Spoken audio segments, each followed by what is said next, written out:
A wise teacher was taking a stroll through the forest with a young pupil and stopped before a tiny tree. "Pull up that sapling," the teacher instructed his pupil, pointing to a sprout just coming up from the earth. The youngster pulled it up easily with his fingers.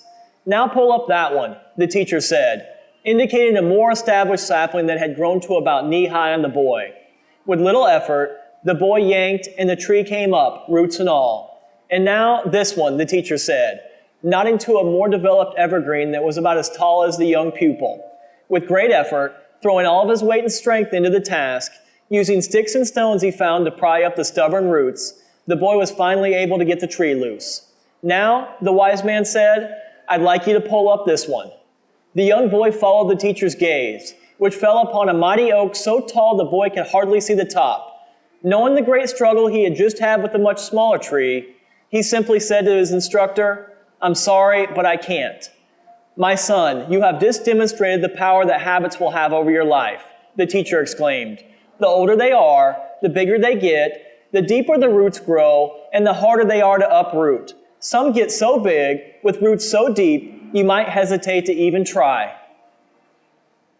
It's a new day and a new year. Shout it out loud, sing with the crowd. Celebrate 'cause good things are coming. New opportunities are at the door. Hold your head up, drop the sorrow. No regrets now for tomorrow. Today I want to talk to you about habits and the profound impact they have on our lives. I've done a tremendous amount of research on this all-important subject, attempting to uncover what a habit is, where they come from, how they're formed, and what we can do to change the ones that haven't necessarily been all that positive in our lives.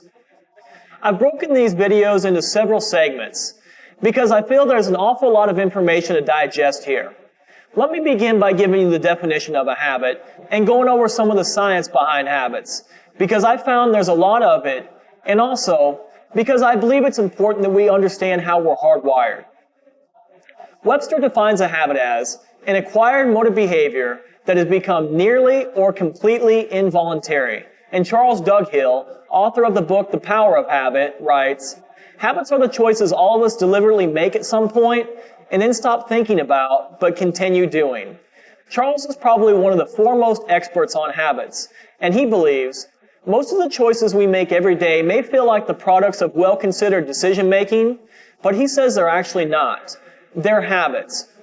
Charles discovered in his research that each habit means relatively little on its own. However, over time, the meals we order, what we say to our kids each night, whether we save or spend, how often we exercise, and the way we organize our thoughts and work routines have enormous impacts on our health, productivity, financial security, and happiness. In my research, I didn't have any trouble finding scientific support from major universities backing up Charles' statements. One research paper published in 2006 by Duke University stated, more than 40% of the actions people perform each day weren't actual decisions, but habits. And several similar studies out of universities such as Yale, Michigan, MIT have discovered that up to 95% of everything we think, feel, do, and achieve is the direct result of a learned habit. In fact, leading behavior psychologists believe that 80% of our behavior is habitual. 80%. This means that virtually everything we do is governed by our habits. Think about that for a moment. So in essence, we have our habits, or a set of routines, and these routines affect and control almost every aspect of our lives, which certainly includes the overall quality of it. That's why it's imperative that you thoroughly understand, once you make your habits have a way of making or breaking you. Let me close with this. The problem with habits is that they tend to have a cumulative effect on us. But unfortunately, the results usually don't show up until much later in life.